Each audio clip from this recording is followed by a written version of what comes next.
Marcos capítulo 9, de 14 a 27. O texto sagrado diz: quando eles se aproximaram dos outros discípulos, viram numerosa multidão ao redor deles e os escribas discutindo com eles. E logo toda a multidão, ao ver Jesus, ficou surpresa e, correndo até ele, o saudava. Então Jesus perguntou: o que é que vocês estão discutindo com eles? E do meio da multidão, respondeu: mestre, eu trouxe até o Senhor o meu filho, que está possuído de um espírito mudo. E este, sempre que se aposta dele, lança-o por terra. Ele espuma, arranja os dentes, vai definhando. Pedi aos seus discípulos que o expulsassem, mas eles não puderam. Então Jesus clamou à geração incrédula: até quando estarei com vocês? Até quando terei de suportá-los? Traga o menino até aqui. E eles o trouxeram. Quando ele viu Jesus, o espírito imediatamente agitou o menino com violência, e caindo ele por terra, revolvia-se espumando. Jesus perguntou ao pai do menino: há quanto tempo isso está acontecendo com ele? O pai respondeu: desde a infância, e muitas vezes o tem lançado no fogo e na água para o matar. Mas se o Senhor pode fazer alguma coisa, tenha compaixão de nós e ajude-nos. Ao que Jesus respondeu: se o Senhor pode, tudo é possível ao que crê. E imediatamente o pai do menino exclamou: eu creio, ajude-me na minha falta de fé. Eu quero que a gente possa prestar bastante atenção, em especial, nessa declaração: eu creio, ajude-me na minha falta de fé. Verso 25 a 27 agora. Vendo Jesus que muita gente estava se reunindo, repreendeu o espírito imundo, dizendo-lhe: espírito mudo e surdo, eu ordeno a você, saia desse menino e nunca mais entre nele. E ele, gritando e agitando muito, saiu, deixando-o como se estivesse morto, a ponto de muitos dizerem: morreu. Mas Jesus, tomando pela mão, o ergueu e ele se levantou. Pai, nós oramos que a tua boa palavra alcance não apenas a razão, o íntimo do coração, que ela venha nesse momento ao encontro dos nossos corações como alimento para o nosso espírito e também alimento para a nossa fé. Que ela provoque, ó Deus, alinhamento na nossa crença e que ela conduza-nos pela ação personalizada do teu espírito a uma mudança de atitude naquilo que o Senhor espera de nós, no quesito das ações práticas. Nós suplicamos graça e favor do Senhor, para que de fato a ação da tua palavra, mais uma vez, traga as marcas do sobrenatural de Deus nas nossas vidas, em nome de Jesus. Amém. Bom, nós temos aqui um episódio onde o Senhor Jesus não apenas cura, ele liberta um menino terrivelmente opresso. Mas eu gostaria que, olhando o contexto de tudo que aconteceu, das falas que nos foram registradas, não por acidente, mas intencionalmente, o Espírito Santo nos guiou a ter acesso a esse conteúdo. E basicamente o que nós percebemos é um pai com um filho em grande necessidade. Nós podemos dizer que esse homem estava no lugar certo, diante da pessoa certa, que era Jesus, para poder receber socorro. Mas o que o texto nos ensina é que não adianta estar no lugar certo, diante da pessoa certa, com uma atitude errada. Quando Jesus chama aquela geração de incrédula, aquele pai diz: trouxe para os seus discípulos resolver, mas eles não puderam, O desabafo de Jesus me chama a atenção. Ó geração incrédula, até quando eu vou ter que aguentar vocês? Basicamente o que eu e você precisamos entender é que incredulidade, ela desagrada a Deus, ela fere profundamente a Deus. Mas nesse mesmo momento nós também temos orientações nas escrituras muito claras sobre aquilo que agrada a Deus em contraponto. Hebreus capítulo 11 verso 6 diz: sem fé é impossível agradar a Deus. Todo aquele que se aproxima de Deus deve crer que ele existe e que ele é galardoador, traduzindo, recompensador, abençoador de todos aqueles que o buscam. Quando olhamos para as escrituras, é evidente, que o tipo de atitude correta de fé agrada o Senhor e que uma atitude de incredulidade sempre produz o contrário. Em Marcos, no capítulo 3, no verso 5, a Bíblia diz: então Jesus, olhando em volta, indignado e entristecido com a dureza de coração daquelas pessoas. Ele está no ambiente de incredulidade, está para ministrar cura, a um homem que tinha uma mão mirrada. E evidentemente, quando olhamos para esses relatos, eles nos ajudam a compor um entendimento. Deus espera de nós fé. E o tema da minha mensagem hoje é a responsabilidade de crer. Porque se Deus não age a não ser por meio de fé, e a Escritura é muito clara sobre isso, o justo viverá da sua fé. Nós não apenas nos convertemos de fé, nós vivemos de fé, né? Nós precisamos entender claramente, né, esse desenho de que sem fé não só é impossível agradar a Deus, mas nós não recebemos nada de Deus. A Bíblia é muito clara, desde a salvação: quem crer será salvo, quem não crer, condenado. Nós não acessamos absolutamente nada do que Deus tem. Tiago capítulo 1 diz: peça porém com fé, não duvidando, porque o que duvida não pense tal homem que receberá do Senhor coisa alguma. Ou seja, não receberemos absolutamente nada. Então é necessário que haja fé. Alguns atribuem que a fé, como é uma dádiva divina, precisa vir dele, é decisão dele, o que geraria para mim um protocolo confuso, quase que excessivamente burocrático. Deus me diz: sem fé eu não posso fazer nada por você, mas sou eu que te dou fé. Logo, se eu não tenho fé, foi ele que não me deu. Nós precisamos entender que a responsabilidade de crer é nossa, e como acessar esse lugar. E eu creio que nós temos algo nessa conversa que é importantíssimo que a gente perceba. Quando esse pai simplesmente, né, se dirige a Jesus, eu e você precisamos entender que nos versículos anteriores nós temos Jesus, né, no monte, a transfiguração, 3 dos seus principais discípulos, dos mais próximos, estavam com ele. E agora, quando Jesus desce com Pedro, Tiago e João, ele chega e ele encontra a multidão ali, literalmente, né? A Bíblia diz que havia uma discussão. Escribas, né, estão discutindo com os discípulos. E Nosso Senhor chega e basicamente a pergunta, se fosse na linguagem de hoje, seria: o que é que está pegando? O que é que está rolando aí? E nem os escribas estão atacando os discípulos, nem os discípulos estão sendo atacados. Responde. Quem responde foi o pai do menino: mestre, eu trouxe até o Senhor meu filho. Eu pedi que os seus discípulos expulsassem, mas eles não puderam. Basicamente, eu tenho um problema e eles não puderam fazer nada. Aí, o que ele fala para Jesus? Se você olhar, por exemplo, o versículo 22, ele vai dizer assim: mas se o Senhor pode fazer alguma coisa, porque eles não puderam. Então, se o Senhor pode fazer alguma coisa, tenha compaixão de nós e ajude-nos. Ele diz: eu vim para um grupo que não pôde resolver, eles não podiam. Se o Senhor pode, ajuda. Agora, olha a resposta de Jesus, verso 23. Ao que Jesus respondeu, Jesus vai literalmente remedar, repetir a pergunta dele: se podes, se o Senhor pode.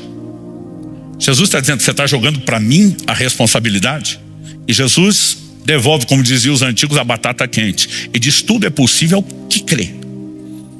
Jesus está dizendo: a possibilidade está em mim, no sentido de ter o poder de carregar a solução, mas de acesso, a possibilidade está em você. Se você crer, vai acessá-la. Se não crer, não vai acessá-la. E sabe, isso precisa ficar claro para mim e para você. Nós precisamos parar de achar que Deus responde necessidade. Deus responde fé. Toda pessoa tem necessidade de ser salva, mas se não crer, não vai acessar a salvação que Deus disponibilizou, porque Deus não responde necessidade, Ele responde fé. Mas eu e você precisamos entender que o próprio Deus o tempo todo joga para mim e para você a responsabilidade. Você lembra do que Jesus fala para a irmã de Lázaro? Se creres, condicional, se, verás a glória de Deus. Ele está dizendo: ver a glória de Deus não depende só da minha decisão de manifestá-la, depende de você acreditar. Então, se a fé tem de fato esse papel, e eu e você entendemos qual é a nossa responsabilidade, gente, isso vai aparecer o tempo todo nas Escrituras. Eu não quero ser exaustivo aqui, porque, né, o nosso propósito hoje é ser prático, provocar resposta, mas nós precisamos de alinhamento doutrinário. Em Mateus, no capítulo 8, no verso 13, Jesus fala com o centurião: seja feito conforme a tua fé. Jesus não falou: seja feito conforme o meu poder, seja feito conforme a minha grandeza e soberania. Ele falou: seja feito conforme a sua fé. Em Êxodo, no capítulo 14, versos 15 e 16, quando Moisés está diante do Senhor clamando, né, por socorro e intervenção, porque saíram do Egito, agora Faraó está perseguindo, eles estão diante do Mar Vermelho, não tem para onde fugir. O que é que Deus responde para Moisés? Porque clamas a mim, diga aos filhos de Israel que marche. Deus está dizendo: já tirei vocês de lá, disse que ia livrar, agora você vai parar diante do obstáculo esperando que eu faça? Ande em frente, mas tem um mar, ande. E a Bíblia nos mostra um dos maiores milagres que a humanidade já viu, aquele mar se abrindo diante deles, né? Nós podemos observar várias vezes. O apóstolo Pedro, no capítulo 3 de Atos, nós vemos, né, que ele é um instrumento de Deus para que um paralítico fosse curado. E é interessante que a Bíblia mostra que o resultado foi que todo mundo passou, né, a louvar, exaltar a Deus depois da cura daquele paralítico. Agora, o apóstolo Pedro pregando, ele vai dizer no versículo 12. Se você for rápido de endereço e quiser acompanhar, eu vou ler o 12 e o 16 de Atos 3. No 12 ele diz: quando Pedro viu isso, dirigiu-se ao povo dizendo: israelitas, por que vocês estão admirados com isso? Ou por que estão com os olhos fixos em nós, como se pelo nosso próprio poder ou piedade tivéssemos feito esse homem andar? Pedro está dizendo: não foi a gente que resolveu. Então quem foi? Verso 16: pela fé no nome de Jesus, é que esse mesmo nome fortaleceu esse homem que vocês estão vendo e bem conhecem. Ele está dizendo que quem fez não foi a gente, foi o nome. Mas a fé no nome permitiu que ele recebesse aquilo que ele recebeu. Quem está entendendo? Texto após texto, nós podemos percorrer as declarações das Escrituras. Hebreus capítulo 11, a galeria dos heróis da fé, nem se fala, nós temos inúmeros exemplos. Em Atos, no capítulo 14, a Bíblia nos fala que Paulo e Barnabé estavam ministrando numa cidade chamada Listra. Lá, eles também seriam instrumentos de Deus para que uma cura acontecesse. Verso 8, vou ler do 8 a 10 de Atos 14. Em Listra, costumava estar sentado certo homem aleijado, paralítico desde o seu nascimento e que nunca tinha conseguido andar. Esse homem ouviu Paulo falar. Quando Paulo fixou nele os olhos e viu que ele tinha fé para ser curado. Se você puder, repita comigo: viu que ele tinha fé para ser curado. Disse a ele em alta voz: levante-se direito sobre os pés. E o homem saltou e começou a andar. A partir disso, o evangelho vai prosperar naquela cidade. Nós temos, né, um grande impacto acontecendo. Mas, versículo 15, você vai ver Paulo e Barnabé dizendo: senhores, por que estão fazendo isso? Que quiseram prestar culto a ele como se eles fossem divindades. Nós também somos seres humanos como vocês, sujeitos aos mesmos sentimentos, e anunciamos o evangelho a vocês para que se convertam dessas coisas vãs ao Deus vivo, que fez o céu, a terra, o mar e tudo o que neles há. E a partir daí ele vai pregar o evangelho. Mas de novo eles estão dizendo: não foi a gente, foi a fé. Texto após texto, a responsabilidade de crer sempre estará colocada sobre o homem. E eu e você precisamos compreender isso. Evangelho de Marcos, nós temos um texto que tanto, né, retrata um episódio na cronologia do ministério de Jesus, da vida dos discípulos, como também nos ensina um princípio. Marcos 4, a partir do 35, diz: naquele dia, sendo já tarde, Jesus disse aos discípulos: vamos passar para outra margem. E eles, despedindo a multidão, o levaram assim como estava no barco. E outros barcos o seguiam. Ora, levantou-se grande temporal de vento, e as ondas se arremessavam contra o barco, de modo que o mesmo já estava se enchendo de água. E Jesus estava na popa, dormindo sobre o travesseiro. Os discípulos o acordaram e lhe disseram: mestre, o senhor não se importa que pereçamos? Ele diz: nós estamos na iminência de naufragar, de morrer, e o senhor está aí dormindo. Verso 39, ele despertando, repreendeu o vento e disse ao mar: acalme-se, fique quieto. O vento se aquietou e tudo ficou calmo. Então Jesus lhes perguntou: por que vocês são tão medrosos? Como é que ainda não tem fé? Ele não pergunta só por que vocês não têm, como que ainda, depois de tudo que vocês já viram, vocês não têm fé? Vocês estão me seguindo porque acreditam que eu sou o Messias. Vocês acham que o Messias ia afundar, ia naufragar, que Deus teria feito essa obra pela metade e mal feita dessa forma. Mas de novo a pergunta é: por que vocês não têm fé? Basicamente, como eu disse, não importa quantos textos a gente vai caminhar, nós vamos descobrir de quem é a responsabilidade de crer. Eu lembro do dia que essa ficha caiu, mas caiu para mim com força, com clareza. Eu acredito que isso deve ter sido no início de 1998. E no final de 97 eu tive um problema numa mudança, fiquei com uma hérnia de disco terrível, né, que me deixou assim de cama um mês sem conseguir andar. Quando eu saí da cama e estava assim me arrastando com muita, né, dificuldade, eu lembro que eu tinha que cumprir um compromisso de uma agenda e pregar em outro estado, né? E lá fui eu para pregar, mas a viagem me fez piorar um pouquinho, né? Tava melhorando o quadro, mas aquele tempo todo da viagem, sentado, forçando. E eu lembro que para eu subir, né, sair da cadeira onde eu estava, chegar até o púlpito, eu brinco que foi quase uma eternidade, que eu literalmente me arrastava. Quando eu cheguei lá, não precisava explicar nada para ninguém. Mas mesmo assim, o que eu fiz? Fiquei debruçadinho na mesa. Eu falei, deixa eu explicar para vocês o que está acontecendo. Tive um acidente, estou com a hérnia de disco séria, estou em crise, estou com dor. Vim para honrar minha palavra. Mas está difícil até ficar em pé. Então vocês me perdoem, eu vou ficar debruçadinho. E estou pregando o tempo todo desse jeito. Lá pelo final, o Espírito Santo me traz uma palavra de conhecimento do meu espírito. Nítido e claro. Chame à frente todas as pessoas que estão sofrendo de hérnia de disco. Eu comecei a rir. E do jeito que estava rindo, falei, gente, casa de ferreiro, espeto de pau. Falei, eu nesse estado acabei de receber uma palavra de Deus. Chame à frente os que estão sofrendo de hérnia de disco. E o Senhor me falou algo que eu nunca ouvi, nem antes nem depois. Eu vou curar todos. Gente, mesmo quando nós estamos num ambiente de cura, não é todo mundo que tem o mesmo problema. Não é todo mundo que você ministra, né, que recebe por inúmeros motivos, inclusive muitos deles além da nossa capacidade de explicação. Mas eu falei, se você consegue crer na palavra de Deus e tiver esse problema, ninguém vê por outro problema, que eu não oro por outra coisa, mas se tiver, vem à frente. O auditório devia ter umas 400 pessoas, uns 20 vieram para frente. Eu falei, certeza que todo mundo é hérnia de disco? Sim. Eu falei, vamos separar para eu saber por onde eu começo. Aí eu falei, quem está com dor, em crise, vem pro lado de cá. Quem não está sentindo dor nesse momento, espera do lado de lá. Porque eu falei, a melhor forma de ver se Deus vai agir é para quem está sofrendo, para quem tem como averiguar. Só 3 ficaram do lado de lá. A maioria veio tudo do lado de cá. Eu falei, todo mundo zoado assim? Alguém falou que nem o senhor. Ok. Aí lá vou eu orar. Deus está aqui para curar a hérnia de disco. Gente, eu me senti um pateta. Eu disse, Deus não faz isso comigo. Mas eu fui lentamente, desci. Eu lembro quando eu cheguei perto do primeiro, imaginando que não estava inspirando nem um pouco de confiança.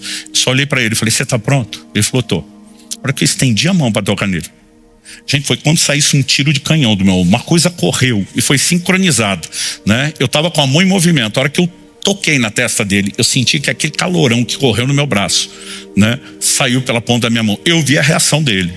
Eu deduzi. O que saiu daqui entrou ali. Falei, o que acontece? Ele falou, entrou um negócio quente a hora que o senhor me tocou. Eu falei, procurador, meu Deus, não tem mais. Aí tudo que você precisa na hora de administrar cura é o primeiro dar certo. Aquilo mexe com a fé de todo mundo. A hora que ele começou a pular, dançar, não tem mais nada. Eu olhei pro segundo, falei, você tá pronto? Ele falou, tô pronto. A hora que estiquei a mão, a mesma coisa. Nunca senti isso antes, nunca senti depois. Não tô criando regra nem doutrina. A hora que eu estendi a mão, ele reage semelhante ao primeiro. Falei, esquentou aí? Ele falou, não, então uma coisa fria. Falei, tava quente quando saiu daqui. O problema do termostato é contigo. Eu falei, a dor. Meu Deus, não tem. Gente, um por um. Ele sendo curado na hora. Só que entre um e outro, como é que eu andava? Depois de uma meia dúzia, eu pensei, eu tenho que pegar isso para mim também. Mas ficaria muito feio eu botar a mão em mim mesmo. Aí eu tentei discretamente, tipo mulher grávida, botar a mão nas costas, não sentia nada. Botava no outro, tiro de canhão, calor, né? Botava em mim, nada. E eu fui vendo aquelas pessoas, uma por uma, ser curada. E quando terminou, para não dizer que eu estava do mesmo jeito, um pouquinho pior pelo esforço. Eu lembro que o palco era um pouco mais baixo do que esse. E quando terminou a reunião, eu sentei no palco, eu estava assim, meio desgostoso com Deus. Eu falei para Deus, todo mundo foi curado. E eu estou no mesmo estado. Falei, se alguém me acusar de falta de fé, eu recorro ao Supremo Tribunal Celestial. Eu parei de pregar na hora. Nesse estado, eu fiz esse papel de pateta, falei para Deus, porque eu criei na sua palavra. Eu criei que o Senhor ia fazer o que o Senhor fez nos outros. Como é que não tem fé? Aí eu falei, se alguém acusar de falta de unção, eu recorro ao Supremo Tribunal Celestial. Tiro de canhão, nunca aconteceu antes. O calor correndo do braço, a unção era perceptível. E eu falei para Deus, por que é que eu não recebi? O Espírito Santo falou comigo nítido e claro, eu não esperava pela invertida. Ele falou, o propósito dos dons do Espírito que operaram em você são para edificação de outros e não para edificação pessoal. Eu falei, então eu vou ter que esperar um aparecer, me revelar, me chamar para resolver meu problema. O Espírito Santo falou comigo, ou isso, ou você decide usar a fé que você prega. A responsabilidade é sua. E naquele dia eu percebi que mesmo botando a mão, tentando entrar na onda, eu estava vendo as pessoas serem curadas por uma manifestação da unção, de uma determinação de Deus. Mas eu percebi que minha fé não estava pronta para aquilo. Mas sabe o que eu fiz? Chamei a responsabilidade, falei, eu vou resolver isso. E não importa o tempo que leve. Foram 6 meses. Confessando a palavra de Deus todo dia. Tudo quanto é versículo de cura, né? Tudo quanto é reunião. Gente, nas 6 células, assim, eu quase acelerei a calvície de tanta posição de mãos. Não tinha lugar que eu estava que eu não orasse, que eu não declarasse, que não pedisse oração, até que um dia finalmente desapareceu. Outro dia alguém perguntou, pastor, como foi? Eu falei, não sei, estava num batismo, né? E nós fazíamos o batismo num rio, era um lugar bonito, tinha um piquenique, e alguém falou, pastor, a moçada está pulando lá do alto da cachoeira e nós estamos preocupados, será que não dá para o senhor dar uma averiguada ou até regular para a gente não ter nenhum imprevisto? Aí cheguei lá e falei, gente, vocês estão se arriscando aí. Aí um falou para mim, pastor, eu sou bombeiro, já mergulhei, é fundo, não tem perigo de achar pedra, não tem sucção subterrânea. Ele falou, e eu estou de olho, se eu precisar, inclusive sou o salva-vida, pode ficar tranquilo. Falei, certeza, não tem problema? Ele falou, certeza. Falei, então vou pular também. Foi de quase 30 anos atrás, né? Subi, em vez de só mergulhar para lá de pé ou de ponta como eles, ainda resolvi dar uma de exibido. Irei de costas e dei um mortal para cair de pé. Quando eu dei um mortal, um gritou, as costas! E foi só nesse momento, antes de dar o tibum dentro d'água, que eu lembrei que eu não poderia ter feito. A hora que eu saí, ele falou, não doeu. Eu falei, nadinha. E aí eu fazia todos os movimentos. Honestamente, eu não sei se aconteceu naquela hora, se aconteceu antes, mas foi a hora que eu percebi. O que eu entendi e eu decidi usar para a minha vida. Nós precisamos parar de transferir para Deus. Um homem rico pode fazer uma doação generosa para você ou para qualquer causa. O fato de ele ter o poder não significa que ninguém vai receber nada. Ele tem a capacidade financeira. Agora, se ele quiser, a conversa começa a mudar. E muitas vezes nós olhamos para Deus quase como assim, o senhor pode, o senhor talvez queira, mas se não está fazendo, não deve estar querendo. Porque a gente não entende essa dinâmica de acesso da fé do lado de cá. E nós precisamos chamar a responsabilidade. Quem está entendendo? Dito isso, segundo tópico, primeiro é o questionamento de quem é a responsabilidade. Segundo, crer é uma decisão. Quando Jesus não apenas repreende, né, aquela geração, porque, gente, as palavras de Jesus são fortes aqui, e eu e você precisamos de fato dar atenção a isso, né? Quando no verso 19 Jesus exclama, ó geração incrédula, até quando estarei com vocês, até quando vou ter que suportar? Ele está dizendo, é duro ver essa falta de fé de vocês. E aí nós temos um momento específico onde aquele pai vai dizer para Jesus, se pode? Jesus diz, se pode não, tudo é possível que crê, não jogue para cima de mim, depende de você. É você que tem que ter um posicionamento de fé para você poder acessar aquilo que eu posso e aquilo que eu quero fazer. No momento que Jesus fala isso, o que esse homem declara? Verso 24, imediatamente o pai do menino exclamou, eu creio. Mas ele parou aí? Não. Ajuda-me na minha falta de fé. Basicamente ele está dizendo, eu decido crer, eu vou usar o que eu tenho, mas eu não tenho tudo o que eu preciso. Quando ele diz ajuda na minha falta de fé, ele não está dizendo que não tem fé nenhuma. Semana que vem, se Deus permitir, eu quero ter outra conversa com vocês sobre como nós podemos intencionalmente fazer a fé crescer. Mas a fé é uma decisão. Bastou essa decisão. E basicamente aquele homem estava dizendo assim, entre o copo cheio e vazio, eu olho primeiro, né, para a metade cheia, né? Ele diz, eu creio. Ele toma uma decisão, eu decido crer. E a partir daquele momento, o mesmo pai que não conseguiu o resultado antes, agora vai ver um milagre de cura e libertação acontecer. Por quê? Ele tomou uma decisão. Uma decisão que eu e você também precisamos aprender a tomar dia a dia. A fé não é sentimento, gente. É decisão. Você pode repetir isso comigo? Diga, a fé não é um sentimento. É uma decisão. Agora, a Bíblia também fala sobre combater o combate da fé. Que combate é esse? A fé não só não é um sentimento, como muitas vezes é uma decisão que nos leva a lutar contra sentimentos que são opostos à decisão da fé. É uma batalha de fé. E nós vamos ter que aprender a lutar sobre a fé. Existe o assunto semana que vem. O que Jesus fala para um outro homem, Jairo. Evangelho de Marcos, no capítulo 5. Esse homem chega a Jesus e fala assim, minha filha está terrivelmente enferma. E ele pede que o Senhor Jesus a ajude. E o Senhor Jesus diz, eu vou curá-lo. E está indo para a casa do homem. No meio do caminho vem a mulher hemorrágica e fura a fila. Literalmente, porque quem estava na vez era o Jairo. Você já teve essa sensação de que você está orando, tem uns crentes que furaram a fila, passaram na sua frente, receberam um milagre, mas nessa de Jesus atende a mulher e tudo que aconteceu, alguém chega, né, para o Jairo, verso 35 de Marcos 5. Enquanto Jesus ainda falava, chegaram alguns da casa do chefe da sinagoga dizendo: sua filha morreu. Por que você ainda acomoda o mestre? Deixa quieto. Deixa o mestre em paz. Em outras palavras, não tem mais nada a ser feito. Verso 36. Mas Jesus, sem levar em conta tais palavras, ao que eu e você vamos ter que decidir muitas vezes, sem levar em conta o que outros estão dizendo. Jesus, sem levar em conta tais palavras, disse ao chefe da sinagoga: não tenha medo, apenas creia. As traduções antigas: não temas, crê somente. Presta atenção, fé e medo não dividem o mesmo ambiente. Se a fé entra, o medo tem que sair. Se o medo entra, provavelmente a fé está saindo. Jesus olha para ele e diz: não tenha medo. Tipo, não assuste com o que você ouviu. Se posicione. Jesus está dizendo: a responsabilidade de crer é sua, a decisão é sua. Tome o posicionamento. E a Bíblia nos mostra que na sequência Jesus vai fazer o quê? Ressuscitar a menina que não deu tempo de curar. Aqui eu quero trazer um insight do nosso saudoso pastor Francisco. Eu lembro de uma época que eu estava numa crise. Eu falei: ó, Deus me prometeu umas coisas, Ele não fez, está piorando. E ele me citou esse texto. Ele falou: Jesus prometeu curar a filha de Jairo, atrasou, ela morreu. O que ele fez? Pagou a conta com juros e correção monetária. Arcou com todas as consequências do atraso, entre aspas, da ação dele. Eu e você precisamos entender e crer de todo o coração quando nos posicionamos. Gente, se é sobrenatural, não tem fácil e difícil. Uma vez trouxeram um paralítico para Jesus. Jesus, percebendo aquele que baixaram pelo telhado, percebendo o que estava no coração do povo, Jesus pergunta: o que é mais fácil?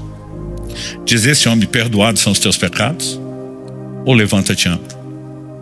A única vez que Jesus apresentou uma conversa onde ele fala de níveis, ele nunca falou o mais difícil, ele falou o que é mais fácil. Porque para Deus não tem mais difícil, tem mais fácil. Ele diz: para que vocês saibam que o Filho do Homem tem na terra autoridade para perdoar pecados, eu também te digo, levanta e anda. E o paralítico andou. Nós precisamos, quando falamos do sobrenatural, entender: se é uma palavra de Deus, Ele vai cumprir aquilo que falou. Eu disse para Abraão: vou te dar um filho, através desse filho todas as nações da terra vão se abençoar. Depois Deus disse: me ofereça o filho em sacrifício. Faz sentido? Não. Deus pode ser contestado? Não. Deus mente, muda de ideia no meio do caminho? Não. Isso leva Abraão a qual decisão? O livro de Hebreus diz que ele cria que Deus podia ressuscitar Isaac dos mortos, porque o que ele falou antes, ele vai cumprir, mesmo que eu peça para entregar esse menino. Sabe, essa coerência é fruto de conhecer, entender a Deus e de tomar e sustentar uma decisão. A fé é uma decisão, crer é uma decisão. Nós podemos percorrer as escrituras olhando texto, né, após texto, e como eu disse, nós vamos encontrar um padrão que se repete. Eu volta e meia comento isso aqui, né? Eu gosto de ler as escrituras procurando padrões que se repetem. E quando nós falamos de fé, não é diferente, porque nós estamos falando de princípios, nós estamos falando de uma doutrina, né? Olhando para cada declaração das escrituras, a gente vai encontrar vez após vez, né? Eu repito as mesmas coisas. Um dos evangelhos, né, fala a respeito de um cego de nascença sendo curado por Jesus. O evangelho de João relata isso, na verdade, no capítulo 9, a partir do verso 35. Jesus ouviu que eles tinham expulsado o homem, expulsado da sinagoga, o que foi curado. Ao encontrá-lo, perguntou: você crê no Filho do Homem? Ele respondeu: quem é, Senhor, para que eu creia nele? Ele diz: eu quero crer. Mas quem é? Jesus respondeu: você já o tem visto, e aquele que está falando com você. Que até Jesus curá-lo, ele não tinha enxergado. Assim que passou a ver, ele sai fazendo a festa e não sabia nem explicar quem foi que o curou. O verso 31 diz: então ele afirmou: eu creio, Senhor, e o adorou, né? Quando eu olho para textos como esse, você vê alguém que, diante da simplicidade de uma explicação de Jesus, o posicionamento é isso, eu faço. Em Marcos, no capítulo 11, nós temos o relato de Jesus falando uma palavra contra uma figueira, e a Bíblia diz que ela literalmente se secou. Eu vou ler a partir do verso 20 de Marcos 11. Passando eles pela manhã, viram que a figueira estava seca desde a raiz. Então Pedro, lembrando-se, falou: mestre, eis que a figueira que o Senhor amaldiçoou ficou seca. Verso 22. Ao que Jesus lhes disse: tenham fé em Deus. Porque em verdade lhes digo que se alguém disser a esse monte: levante-se, jogue-se no mar, não duvidar no seu coração, mas crer que se fará o que diz, assim será com ele. Por isso digo a vocês que tudo o que pedirem em oração, creiam que já o receberam, e assim será com vocês. Jesus está dizendo: tenham fé em Deus, um imperativo. Eu e você que temos que ter fé. Ele está dizendo: é sua decisão. Eu tinha 15 anos de idade quando comecei a entender esse texto. E eu falei: eu posso falar para o monte? Eu sabia que Deus não estava falando da gente ficar brincando com a topografia terrestre, mas os montes normalmente representam obstáculos. E naquela ocasião, aos 15 anos de idade, eu lembro que eu tinha uma verruga tinha surgido no meu dedo indicador da mão direita, né? E de repente essa verruga deu cria. Um dia um amigo meu percebeu, ele falou: cara, você tem uma verruga na ponta de cada dedo. E eu tô vendo uma que não é na ponta do dedo. Certeza que você é o cara que fica mordendo a unha e começou a morder a verruga. Ele falou: aí você vai morder a ponta do dedo e plantou uma verruga em cada dedo. Eu até hoje não sei se tem base científica o que ele falou. Honestamente, nunca nem pensei de atrás até a hora de contar isso para você. Mas eu falei: como é que você sabe que é isso? Ele falou: porque eu tive o mesmo problema. Eu mordia os outros, foi passando. Eu olhei para a mão dele, não tinha nada. Eu falei: mas o que você fez? Ele falou: não, na época eu não era crente, fiz uma simpatia. Joguei o toicinho para trás, não sei o que. Eu falei: sumiu? Ele falou: sumiu. Eu fiquei indignado. Eu falei: se alguém que não conhece o Senhor Jesus, crendo em uma fonte que não é confiável como a nossa, teve resultado, eu me recuso. Falei: meu primeiro monte para começar, ou 10 montinhos para eu começar treinando. Eu lembro que eu olhei para aquelas mãos. Eu falei: verruga, eu amaldiçoo vocês, como Jesus fez com aquela figueira e como diz que a gente também pode fazer. E eu decido falar: sai daqui da minha mão, vai pro mar. Eu na hora não sabia se tinha que mandar um mar específico. Falei: pode escolher o mar que quiser, mas não vai ficar aqui. E eu simplesmente esqueci do que aconteceu. No dia seguinte, acordei pelo hábito, fui morder a verruga, a mãe não achava, óleo nas mãos, não tinha mais nada, tinha desaparecido tudo aquilo. E um garoto de 15 anos, quando tem uma experiência dessa, não adianta alguém chegar e dizer: sumiu por coincidência. Sabe, você começa a entender: peraí, eu decido crer, eu decido corresponder, eu posso acessar esses lugares. E gente, se Deus resolve verruga, que honestamente não acredito que seja nenhum problema de saúde sério, está mais para estético. Dr. Kelly, tem algum problema com a verruga que eu não conheço ou é só estético? Se até isso ele está preocupado, você acha que problemas maiores que você está enfrentando, ele não vai se preocupar com você? Agora nós precisamos entender como acessar. E nós vamos ter que entender: a responsabilidade de crer é nossa, a decisão é nossa. E a gente começa com o quê? Com aquilo que a gente tem. O pai daquele menino diz: eu creio, a minha ajuda, a minha falta de fé. Basicamente ele está dizendo: o copo está meio vazio, meio cheio. Eu começo olhando para a metade que tem. Ou seja, ele está dizendo para Jesus: eu não tenho o copo todo, mas essa metade eu decido usar. O Senhor pode me ajudar com o que falta? E esse é o grande ponto da virada. Eu comecei a entender que usar a fé que a gente tem é uma das melhores formas de fazer a nossa fé aumentar. E eu quero te mostrar isso pelas Escrituras.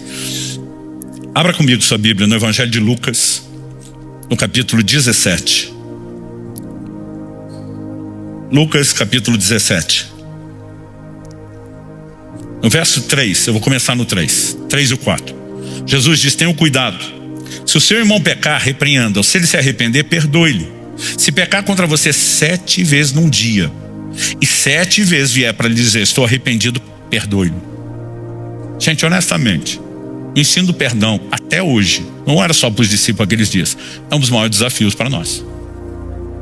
Quando Jesus fala isso, não só de perdoar, mas até 7 vezes por dia. Você pensar que o dia acabou, zerou o crédito, o miserável pode começar tudo de novo. 7 vezes por dia, amanhã ele tem mais 7, depois mais 7, sem contar outra conta, que Jesus falou dos 70 vezes 7, e aí só vai ampliando. Versículo 5. Então os apóstolos disseram ao Senhor: aumente-nos a fé. Eles estão andando com Jesus, eles já estão vendo o morto recitar, o cego enxergar, o ouvido surdo ser aberto, o paralítico andar, o leproso, ser purificado da sua lepra. morto ressuscitar, milagre atrás de milagre. Mas eles olham para Jesus, beleza, crê nessas coisas, tudo bem, mas perdoar esse tanto, nós não temos fé. O que nos mostra o quê? Perdão não é sentimento, é decisão, e é uma decisão de fé. Mas eles olham para Jesus e dizem, aumenta a nossa fé. Isso significa que é só pedir mais fé? Não, nós temos que olhar para a resposta de Jesus. Ao que o Senhor respondeu: se vocês tivessem fé como um grão de mostarda, diriam a essa moreira, arranque-se e transplante-se no mar, e ela obedeceria. De novo Jesus fala de movimentar alguma coisa. Agora ele está diante de uma moreira, ele também fala de tirá-la, né, de mandá-la embora. A pergunta é, o que é que significa essa fala de Jesus? A NVI, a nova versão internacional, a versão que eu gosto de ler, recomendo, né? Mas muitas vezes essas versões, que elas não são por literalidade, elas são por equivalência, que elas tentam explicar em vez de só traduzir. Ao mesmo tempo que ajuda, às vezes atrapalha. Porque nesse versículo, a NVI cometeu uma infelicidade gigantesca. Eles traduziram assim o verso 6. Ele respondeu: se vocês tiverem fé do tamanho de uma semente de mostarda, poderão dizer a essa moreira, arranque-se e plante-se no mar, e ela obedecerá. Gente, você vai vasculhar o original grego, nenhum lugar tem a palavra tamanho. Isso é uma suposição e totalmente equivocada e desalinhada com todo o restante do ensino da fé. Porque basicamente as pessoas dizem, não, se você tiver uma fezinha do tamanhozinho de um grãozinho de mostarda, tudo está resolvido.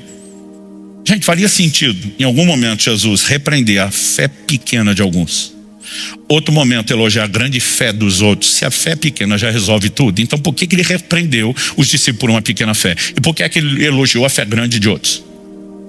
E se tem fé pequena e fé grande, é porque fé cresce. O apóstolo Paulo diz em 1 Coríntios 3, ainda que eu tivesse tamanha fé a ponto de transportar os montes, você não vai transportar monte com a fezinha do tamanhozinho de um grãozinho de mostarda. Mas o que é que Jesus queria dizer? Em outra parábola, ele fala da semente da mostarda e diz, é a menor de todas. Mas depois que você semeia e planta, e vem uma hortaliça, vem algo muito maior do que aquilo que você tinha. Até a quantidade de sementes multiplica. Jesus está dizendo sobre fé como semente, não tem nada a ver com o tamanho.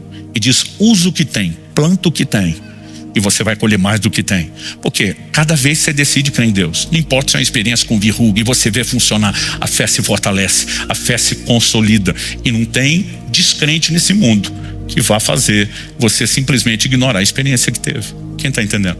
Agora, se eu e você decidimos usar o que nós temos, essa decisão de usar o que nós temos, pastor, mas o meu copo está pela metade, use a metade, olhe para ele e diga como esse pai, eu creio, eu vou usar o que eu tenho, e o resto eu e você cremos que virá depois, virá dentro do processo, virá dentro, né, da caminhada. Eu fico olhando para alguns desses testemunhos, né, ao longo do caminho, de coisas que Deus me permitiu perceber, escolhas que tinha que fazer, que cria uma decisão, que a responsabilidade é nossa, que a gente tem que usar aquilo que a gente tem.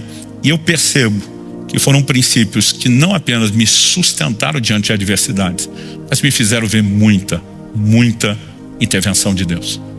Nós podemos viver mais do sobrenatural. Nós podemos viver mais dos milagres de Deus. Isso não vai acontecer só porque você está lá dizendo, Deus, aumenta a minha fé.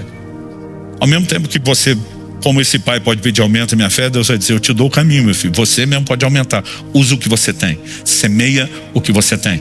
Há formas e maneiras de multiplicarmos, de fazermos crescer a fé e de fortalecê-la, né? Eu olho, vou repetir mais uma vez a frase, texto após texto, relato após relato. Você gasta tempo principalmente no Novo Testamento. A palavra fé, ela não aparece muito no Antigo Testamento, mas Hebreus 11 vai falar que todo mundo estava crendo, mas ela não aparece tanto. Mas quando você olha, né, pro Novo Testamento, você vai ver um exemplo atrás de outro. O Senhor Jesus vem andando sobre as águas. Pedro olha para Jesus e diz, se és tu, manda-me ter contigo. Jesus diz, vem. E o Pedro foi e andou sobre as águas. Mas em algum momento ele aborta o sobrenatural, porque a Bíblia diz que ele começa a reparar na força do vento e no tamanho das ondas. Uma boa definição de fé que eu gosto de usar é: fé é manter seus olhos em Jesus na hora da tempestade. Mas você quer uma definição de incredulidade? Fé é olhar para a tempestade em vez de olhar para Jesus. Se tem algo que pode sabotar o que você já está vivendo, que pode te desanimar, são justamente as circunstâncias. No momento que Pedro olha, a Bíblia diz que ele começou a afundar. Eu gosto desse detalhe. A Bíblia não diz que ele levou um caldo, sumiu para dentro da água de uma vez. Começou. Aquele chão está sendo comprometido. Ele vê que ele está perdendo algo. O que é que Pedro fez? Lutou contra aquilo. A Bíblia diz que na mesma hora ele grita. Não é só uma oração qualquer. E outra, aquele tipo de oração que nem deu tempo de enfeitar. Deu de Abraão, Isaac, Jacó. Porque tem uns crentes que eles oram bonito, gente. Abre, fecha o mar vermelho. Outro dia teve um que foi orar, a comida estava fria quando terminou. Eu fiquei olhando e pensando, precisava isso tudo? Mas Pedro só grita, socorro, me salva, né? Em outras palavras, ele está dizendo para Jesus, se o Senhor não intervir, eu vou sabotar o que o Senhor já me proporcionou viver. Eu preciso da sua ajuda para não sabotar o que eu já estou experimentando. E se eu e você decidimos usar o que tem, enquanto vamos pedindo socorro e ajuda, nós vamos multiplicar o que temos e vamos experimentar cada vez mais. Resultado, Pedro sabia nadar, gente. Tem vários textos que falam dele nadando como pescador. Mas Pedro não queria voltar nadando para o barco. Ele não ia morrer afogado se Jesus não socorresse. Mas ele ia perder o sobrenatural. Ele está dizendo do nível que eu já experimentei, daqui para frente, não é daqui para trás. Eu não abro mão disso. Eu quero até o fim. E a Bíblia diz que o Senhor o toma pela mão. E os dois voltam para o barco. Achei engraçado como muito pregador usa esse texto para falar da incredulidade de Pedro. Eu falo, pelo menos andou na água. E tu que nunca andou? E andou 2 vezes, a ida e a volta. Porque quando começou a afundar, pediu socorro para Jesus para andar a volta. Ou você acha que os dois voltaram nadando? Né? Então, quando a gente decide usar a fé que nós temos, nós vamos experimentar cada vez mais da parte de Deus. E não importa se vai levar um tempo enquanto você está lutando. Eu falei para vocês, 6 meses de espera daquela hérnia de disco. Mas eu estava o tempo todo dizendo, eu creio. Eu creio, ajuda a minha falta de fé. Não sei porque ainda não aconteceu. Eu creio, ajuda a minha falta de fé. Eu vou repetir, se Jesus repreendeu a fé pequena de alguns, elogiou a fé grande de outros. Se 2 Tessalonicenses 1:3 diz, a vossa fé cresce muitíssimo, é porque a fé pode crescer. Mas esse assunto semana que vem a gente não precisa estender. Eu quero que você fique em pé para parecer que está acabando.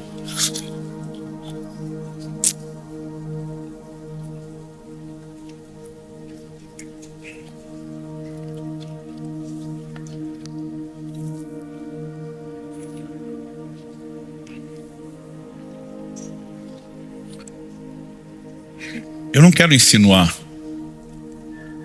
que qualquer problema que você já teve, que não foi sobrenaturalmente resolvido, que são áreas onde nós falhamos por não nos posicionar em fé.